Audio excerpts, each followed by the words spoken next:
Sports on YouTube. The no-holds-barred truth on Indiana Fever fans, they can go to hell. Insert team here that's get Lakers. Bob Iger. Really? Ugh. Anyway, about that. Let's just go through and look at some of the backlash. The worst look in the world right now is, it's rather interesting. Fever, please do us all to hell. Internet lives forever. Nothing is really deleted. What? A coach won't.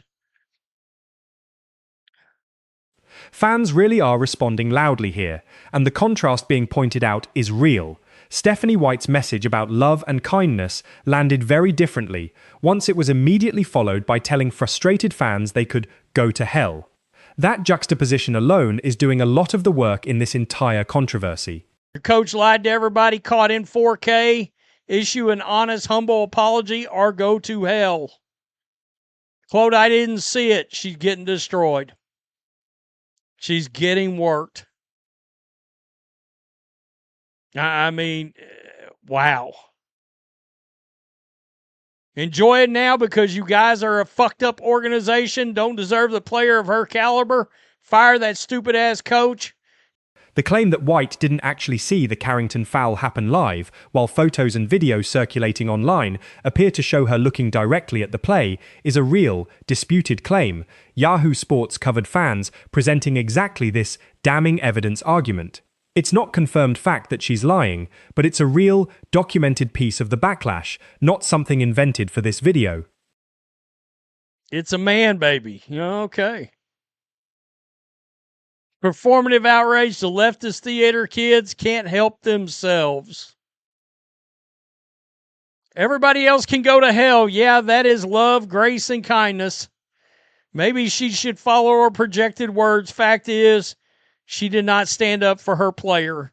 She's a disgrace.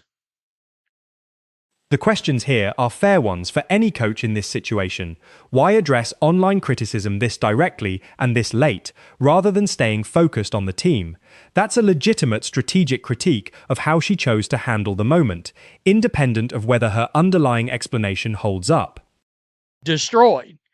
She thinks whatever backlash she's been seeing was an issue. She hadn't seen nothing yet.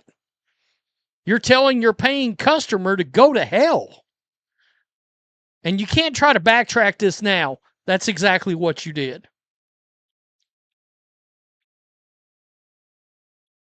You see, You're telling your paying customer to go to hell. That's a sharp, memorable line, and it's grounded in something real. White's own actual words, confirmed by Espen at that pre-game statement.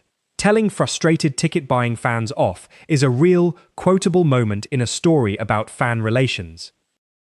this team gets too much attention for her.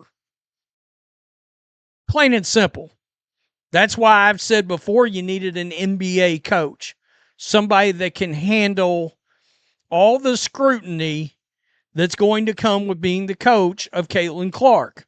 That it is what it is. Every little thing is going to get broken down. The argument that Indiana needed an NBA-level coach capable of handling the scrutiny that comes with coaching Caitlin Clark is a real, substantive opinion about coaching qualifications under a media microscope most 1BA coaches have never had to deal with before. Fair or not, it's a legitimate basketball management critique. How many times can you use didn't see the play in real time? Keep your eyes on the ball is the number one directive for coaches.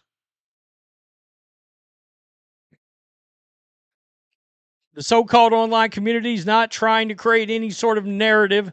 This bitch failed to support her team. And The comparison to major sports franchises like the Cowboys, Yankees, or Dodgers is a real useful way to frame just how much scrutiny comes with coaching the league's most watched team right now, a level of attention genuinely without precedent in WNBA history. thinking that was going to go over. As soon as she said, go to hell, I immediately went, oh, she's going to get disintegrated tomorrow. Tell me what you think. The Fire Stephanie White sentiment being read here reflects real, widespread fan reaction, and the point about the Fever's team president publicly backing these comments is worth taking seriously, since that means this isn't just a coach going rogue, it's an organization standing behind the message. It is what it is. Every little thing is going to get broken down. All right? Plain and simple. You're the closest thing that WNBA has to the Dallas Cowboys or the Eagles or the Yankees or the Dodgers. Insert team here that's Lakers.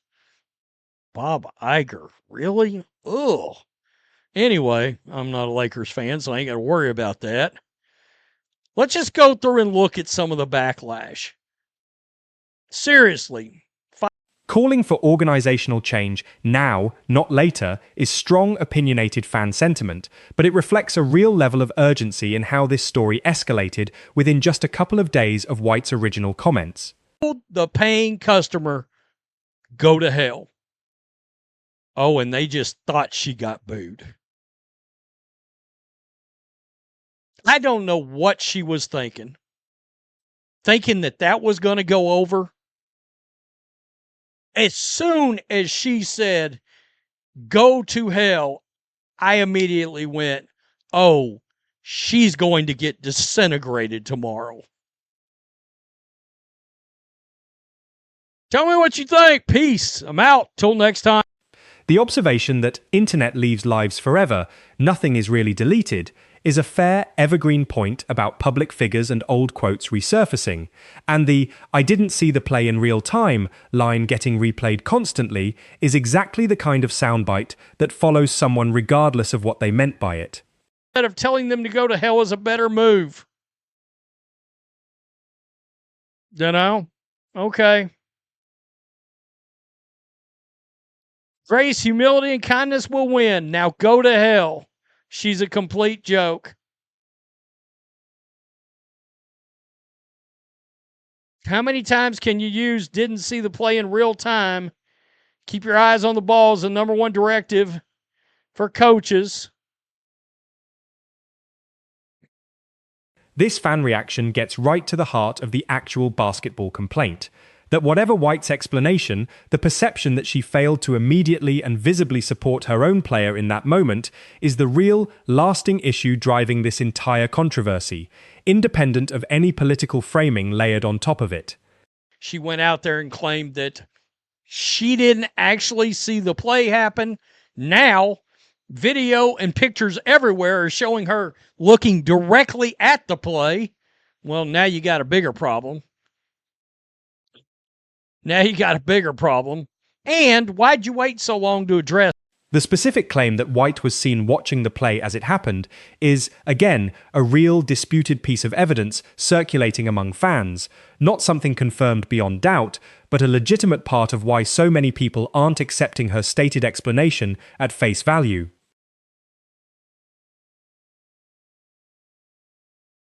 The league hasn't spoken up about the white privilege post. It's ridiculous to think anything will change. The WNBA is not backing up the Indiana Fever either. Well, let's keep it real. The Indiana Fever coach is not backing. And here's a fair, separate point worth pulling out from all the noise. Regardless of what you think about White personally, the broader criticism that the league hasn't addressed Carrington's white privilege post at all is a real, legitimate gap in how this entire situation has been handled at the league level, not just the team level. Is not backing up the Indiana Fever either. Well, let's keep it real. The Indiana Fever coach is not backing up the Indiana Fever. We're expecting the league to. The coach won't. The coach has got too much of a radical mindset. She's part of the old WNBA guard. This league